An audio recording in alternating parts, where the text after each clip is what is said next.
Let's do it. Therapy dudes, take away your stress, put you in a good mood. If you had them over, they would eat up all your food. It's time for therapy dudes.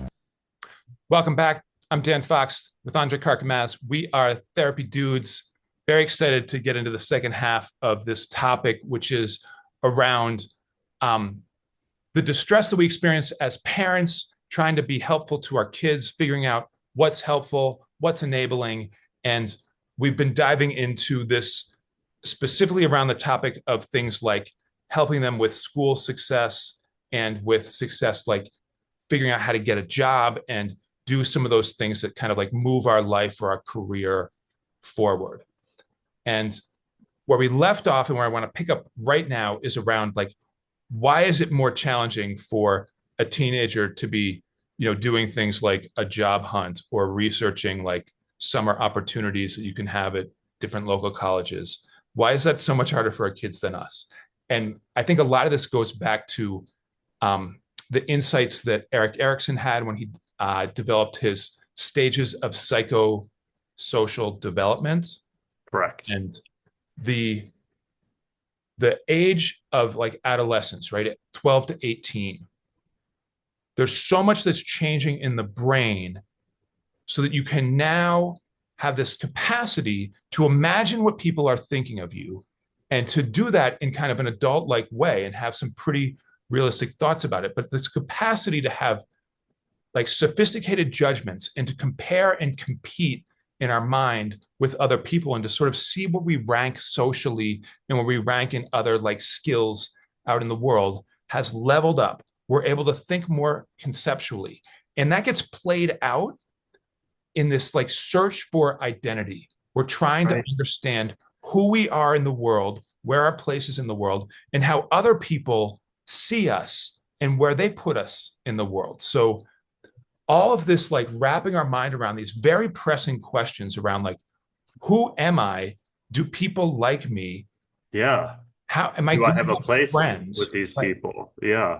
Yeah. Like if I'm lonely, who do I reach out to? Like that is incredibly pressing at that age. It's the first time that our brain can really thoroughly wrap around it in sophisticating ways that cause a lot of emotional stress and mood challenges. And as adults, having been around the block with our brain for like 20 years around those kinds of issues, those questions don't even really come up.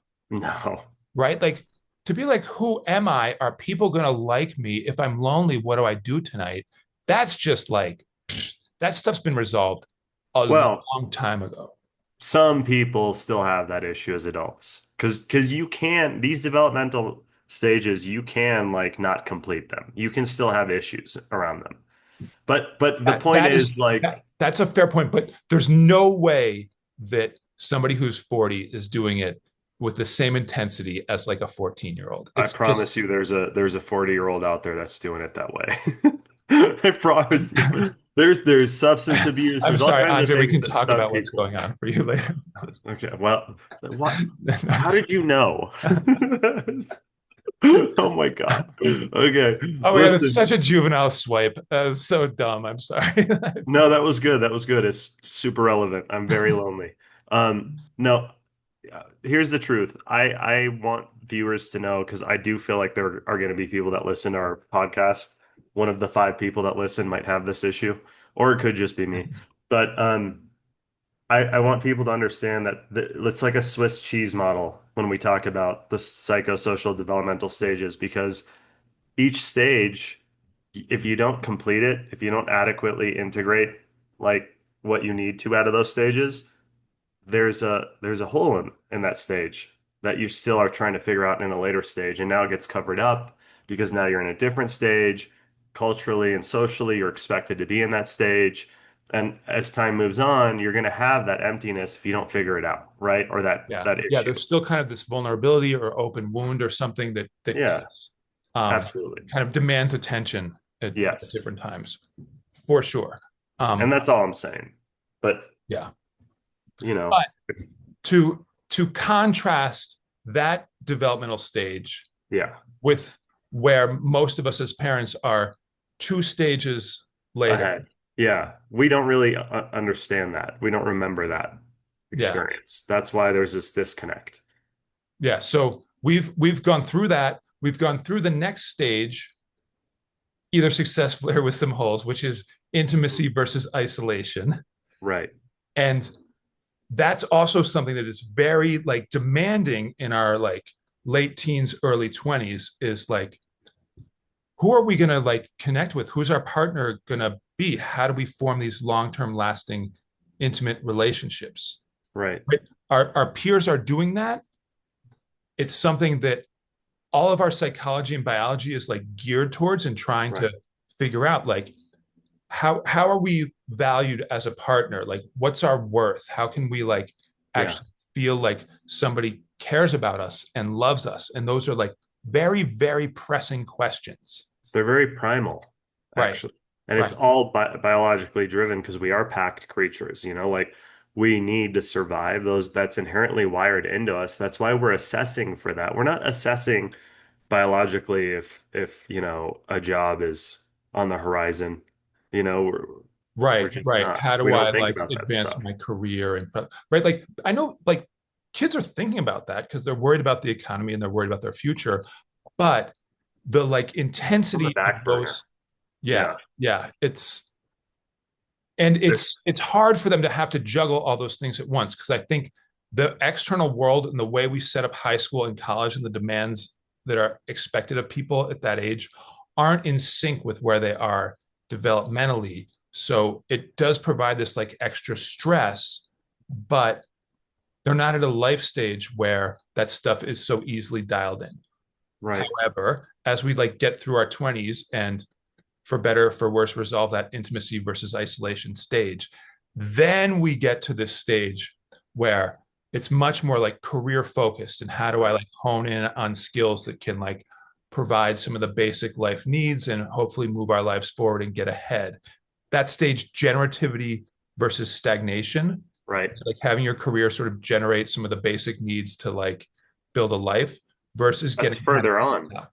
Right. That's Yeah. further on. But I mean, I'm 52, right? So I've been in that stage for like 20 something years, right? Like I'm not sure exactly when Erickson said it started, but 12 years. no, no, no. Generativity doesn't start at age 40. 40. Yeah, 40 to Intimacy 65 versus isolation goes from age 18 to 40. to That's 40. how long it takes. Yeah. Yeah. Wow. Wow. Well, go Erickson, but come on now. Yeah. Like a No, lot of well, people think have about gotten all married in their 20s and have kids. So but like they haven't figured it out still. There's a lot of people in their 20s and 30s that are in miserable relationships or single with kids or whatever, right? And I think I think that the stage of pairing, finding your partner or whatever, yeah. I think that's a huge part of your life, actually. I think that it's a cornerstone of like stability for your psyche and feeling like you've accomplished something because it's biologically driven. I totally agree, but I also feel like a lot of people by the time they're in their 30s have been married for several years, have kids, and are very much focused on how do I get my career to be at a place where I can like be a provider for my family and make sure that we get our needs met. So That's I'm going to true. say But a that lot of, go ahead. I think that that generativity stage, right, can have an earlier beginning, just depending I on where people are at. I agree, and I think culturally and societally we do have to think about those things. But what I'm saying is, in the psychosocial developmental timeline, I think biologically we're still wired to think very much that way. Because once you hit 40s, you start to a lot of the hormonal changes start to happen You for don't both. know. You're not there. Well, I can see it in you. Oh, that was good. All You're so right. moody. And I'm pretty sure 12 years ago, before I met you, you weren't. But no, you know what it makes me think of? It also makes me think of Maslow's hierarchy of needs, where he talks about like we got to get the social situated, we got to get like the um We got to get a roof over our head. We have to feel secure in all these ways, and then we can self-actualize. And I see generated like I see that stage, what is it? What's the stage called again? Generativity versus stagnation. Generativity versus stagnation. I see that as like self-actualizing, the last stage. Once you've got like my social needs met, once you got like, that stability in all the other pillars, you can start thinking about like, okay, how do I generate more out of this life? Like, how do I do it career-wise? How do I do it? What legacy do I want to leave behind here? What does life mean to me? Yeah. That's what I feel at least. And, like Dan, there were times where you were telling me that you were a little down because you didn't feel like you had the intimacy thing locked down, but you were still pushing through, but you thought about it a lot, right? And then you and your wife leveled up and you guys are doing a lot better. And then all of a sudden you have all these ideas about like we got to run groups, we got to do this, we got and I'm like, hell yeah, right? Right. Right. Well, and I feel like part of that, just for my personal situation, was that we had four children and there was just so much chaos going on, True. and it was hard to like put in the it was like the generativity demands were intruding on the like time and emotional energy that would have been nice to be able to devote to the relationship. And so there was just That's like a true. chapter where we were like kind of tolerating each other and orbiting around Yeah. each other. I think that happens to a lot of couples that have kids. Yeah. I, Yeah. and I totally see that. But it still stands. That was a painful thing in your psyche. You were upset about it. You couldn't. My point is you can't move towards um generating God, what is this word? Generativity versus Generativity. stagnation. I It's know, but unfair like it's because just such a weird word. I Generativity. taught this human development class for a while, so I have all these things like dialed in. So Oh, it's so unfair that I can just like, yeah, say I just it. happen to know all these details. Um, anyway, the Well, I'm kind of right. I'm yeah, not completely wrong. I don't know what you're specifically talking about, but I think that's a general truth for everything that you think about. I just needed that for my self-esteem. Thank you. Okay. Um, so anyway, to kind of circle this back to our kids, Right. when we're looking at their life from this lens of generativity and like career and being productive and prioritizing their time to advance their life, and when we're like, hey, if you tried to pull that off with your boss, you'd get fired. Like we Right. are taking an incredibly like distorted view of what's actually pressing for them, because getting fired from a job is nothing compared to like being shunned from a friend group, Yeah. right? Like getting fired from a job, they'll be like, oh, that boss sucked, Right. right? Getting shunned from a friend group is just like social death. Like it, Yeah, it's catastrophic, right, right. And especially for teens and young adults. yeah, so it's, this is why I think it's very important if we're trying to help them do things that require a lot of these executive functioning skills, particularly around how to like get out there in the world and navigate systems and figure out how to like advance our career or advance our education and look for opportunities. That stuff, if we're just like, I told them to do it and they didn't do it, we're not like providing the fuel to actually make it happen. And being able to do it with them, I think, is the key to helping move these processes along. And I really want to encourage parents to not just go to that like, but if I'm doing that, then I'm enabling them to not try hard. It's like, no, no, no, no, no. Like our kids are already like overwhelmed and they're exhausted and they're overloaded, and the idea that they need to just try harder is kind of ridiculous because we're Well, just cherry picking certain things that they're right. neglecting and not recognizing how much psychological energy and time is getting spent on other things and being like, well, if they got off their phone for an hour, then they'd be able to do this no problem. It's like, Not true, because when they get off their phone, they have to actually face what they're feeling. And then who's attuning to that? Here's the thing. We're in a society where what's valued is what you can do and what you can produce. And, we're a very individualistic, competitive society. Parents are hyper fixated on their children's success because they want to do the right thing. They want to make sure that their kids are going to be okay. So they're focused on the same things that society would expect out of these kids, like achievement and good grades and, whatever the hell else. But that's not what these kids need. They don't need more pressure to be told, like if you don't do these things, you're actually not good enough. What they need is someone to say, why are you feeling this way? Let's understand it together. I'm on your side. Attunement. They need attunement. They need to see that like it's okay that they feel messed up in a unhealthy society, right? Like I'm not saying that our society is the worst, but we're talking about all the things that distract and harm teens right now. We're talking about social media. We're talking about electronics. We're talking about vaping. We're talking about how hard it is for them to integrate in intimacy versus isolation and the role right before that, which is identity versus role confusion, which is like one of the harder roles as a human being. Where do I fit in? Do I fit in? Who am I? And then, like if you're trying to figure out who you are and everyone's telling you you're not good enough, you're not doing it right.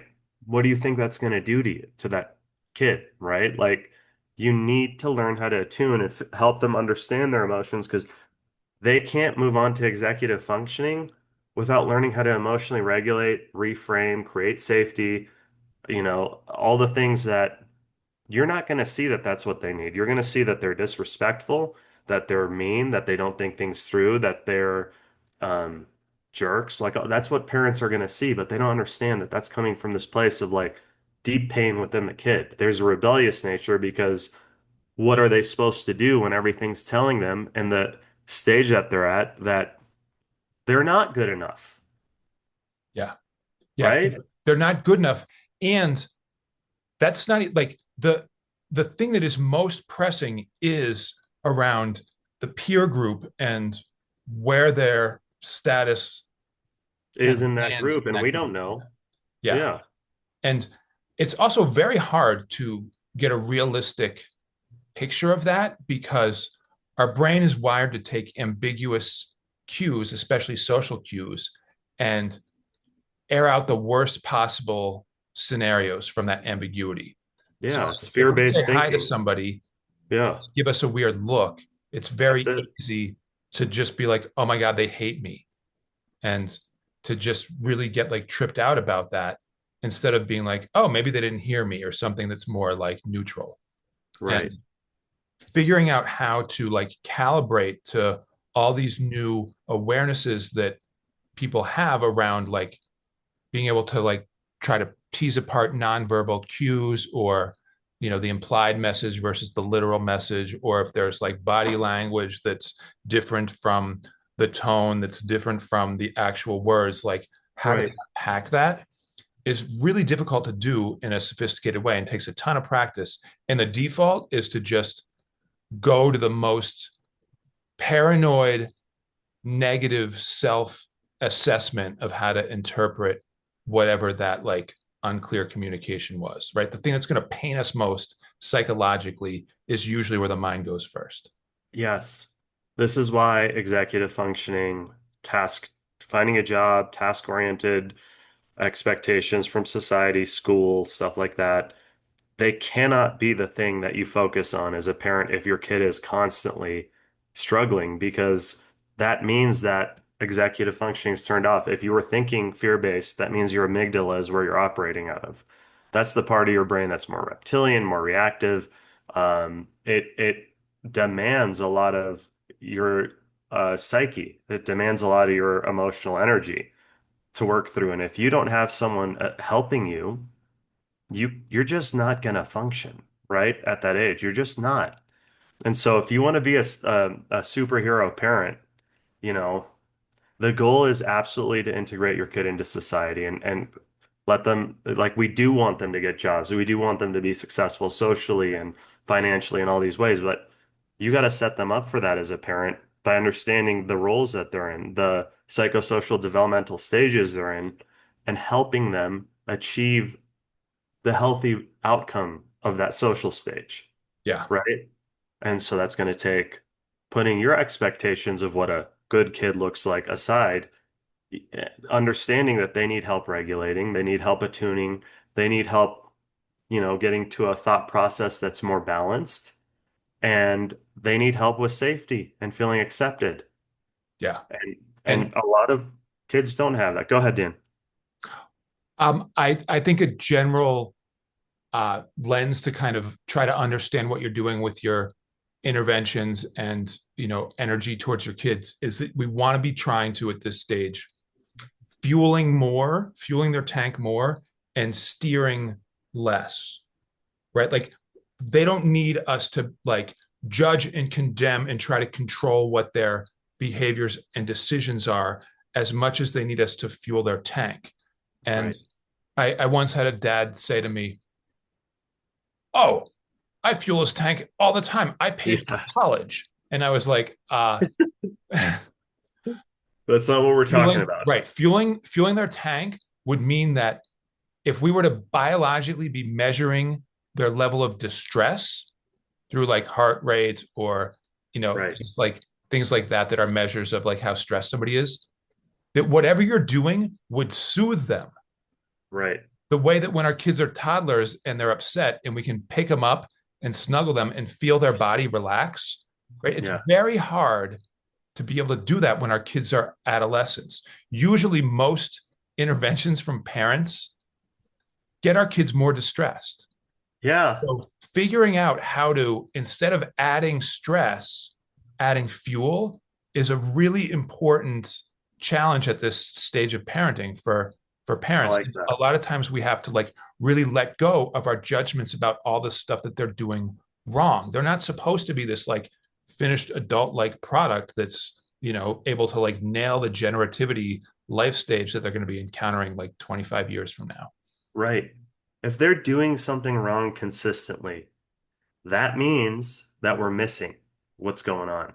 And if we try to punish or control, all it means is they're going to find other ways to do it, right? Or Yeah. they're going to get more and more distant from you or more and more secretive. Or, I mean, parents have experienced this.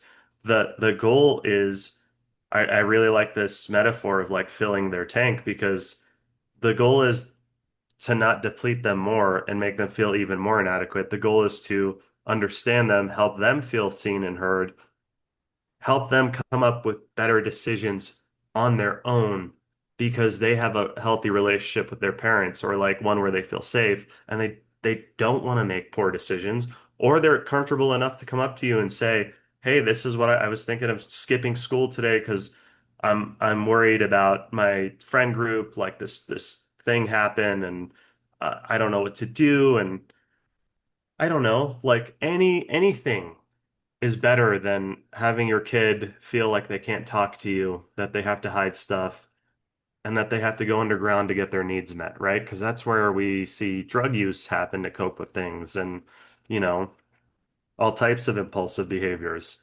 And, over correcting or over controlling as a parent for a highly rebellious kid is actually just going to feel that rebellion, because they're going to feel even less cared for, right? Yeah. You Yeah. got to find a way to attune. You got to find a way to help them understand you. They don't understand why they're doing what they're doing, but they do understand when you punish them.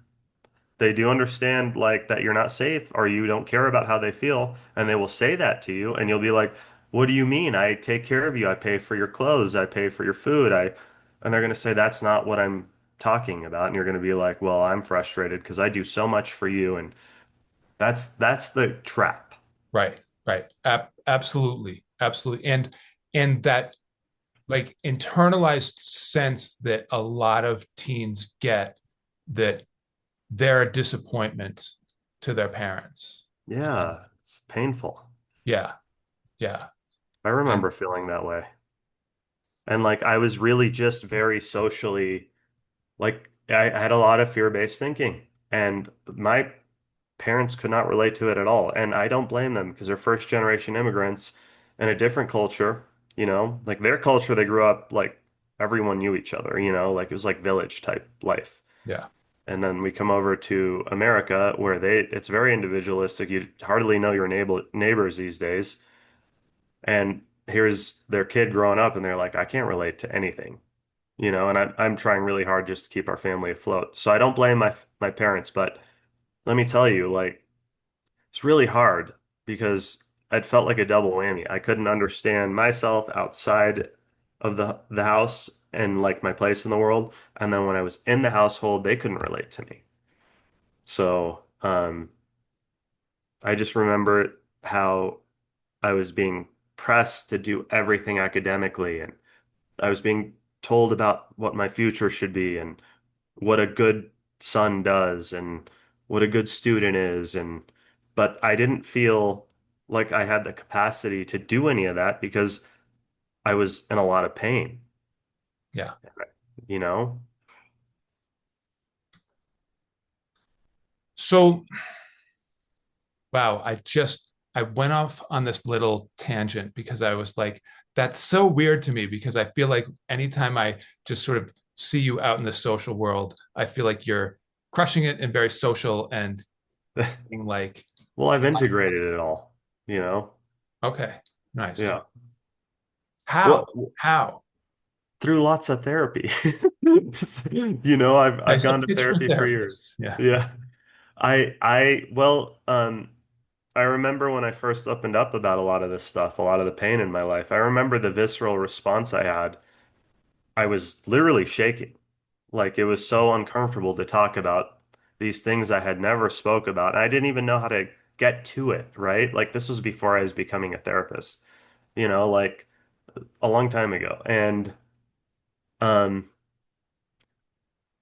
I think over time I saw the similarity between me and other people, and that we're all kind of in the same boat, and that our stories are different, but fundamentally we all have the same pains and fears and, that kind of stuff. And I think I just led with my heart more and empathy. Went like, we were talking about that basketball player that yelled, "There can only be one," Yeah. you know, and how goofy he is sometimes, but like I see his pain. And Hmm. I think I just chose eventually, like, it's not going to be received well by everyone to be kind, and they're going to think something's weird. But I just chose eventually, like, to be who I wish people would have been for me. And I like being that person for people. And I'm not perfect and I hurt people's feelings. And I'm not saying like I'm the saint, but um, once you figure out where your pain comes from, what triggers, activate it, and where the distortions lie, you can start to take control over your life. And I choose to be someone, I like being social, so it's part of my personality type, but I choose to be someone who encourages people. And I'm not the best at it. And sometimes I say stupid things, but I like to laugh. There's humor. It makes it easier. Nice. Yeah. Yeah. Well, you've been a very corrective experience for me because if I had met you and we were both teenagers, I would have been like intimidated and would have assumed like, oh, I'm going to get bullied by this jock and Oh he's shit. just going to like crush my world. And like likewise, if I don't know, we were like in a social situation in like college or something, I would have been like, oh, like look, because Andre just looks cool and tough, and that Oh, like, he's gonna like crush you on the basketball I court. mean, I will do that. Yes, yes, especially when you get that look in your eye when you're dialed in. So, but it's very nice to like see the like rich emotional world that you have, and that's all like just part of being human. And a lot of times I think there's sort of this stereotypical like jock male that's not in touch with their emotions at all and is either going to Right. be angry or stoic but not have any like more vulnerable or seen as like the the softer side emotions, and that like you've like integrated that into who you are. I think it's like a really good modeling for a lot of like young adult males and adolescent males. I really appreciate that, man. It means a lot to me. I Right, like last thing, yeah, yeah, I think that's big because I mean I feel like I've done that too, but I kind of, at least my like self guess is that I'm sort of like coming across as like a bit of a dork, and that people are like, yeah, like Dan's like got the softer side, but he's not cool, right? gosh, Don't have the cool fact. Andre's got this like cool factor, which is like damn, I think it's a nice offering that like your thanks, man. intention to be like, I want to like, be kind and help people and figure out how to like support them through these like difficult moments, I think matters, especially for a lot of these like young men who want to get out there and prove themselves and Yep, want to be cool, yeah. right? They And want they to be don't get a lot of encouragement. I just have noticed that my whole life that they don't get a lot of encouragement. And I see the impact of encouraging people, young men especially, because like they don't like women, I think compliment each other all the time. I on Friday, when we were playing, I said something to one of the younger dudes, and he had a smile, but then he took it back and he said, "Why are you always glazing me?" I was like, wow, "Yeah." wow. I was like, "What do you mean?" I was like, "You're one of my boys. Like, I mean what I say." And then he was like, okay, okay, fine. And he smiled, and I wanted to tell him, I was like, because you're one of the people on the court that carries so much pain. You literally look disappointed every time I look at you. You're beating yourself up in your head. You hardly ever smile, and I want you to feel worthy. That's what I wanted to say, but that would not, like, Right, right. No, that's too much. But just to like, correct him when he assumes that you're just like messing with him by giving him a compliment, I think is a like an important thing, because that's probably like, the kind of that's like the social jungle that people go through as a teenage the male, right? teens, Is that yeah. nobody's actually being nice and kind, right? Nobody actually cares about me. Yeah, yeah. Exactly. All right. We gotta wrap. I gotta run, but this has been a great. I hope this conversation has been helpful for the listeners. I really love exploring this topic. Me Um, too. nice. All right. Have a good one, folks. We will Take care, talk to you everybody. next time. All right. Therapy dudes, take away your stress, put you in a good mood. If you had them over, they would eat up all your food. It's time for therapy dudes, therapy dudes, therapy dudes. Take away your stress, put you in a good mood. Listen to them anytime you're coming Oh, up. you changed it.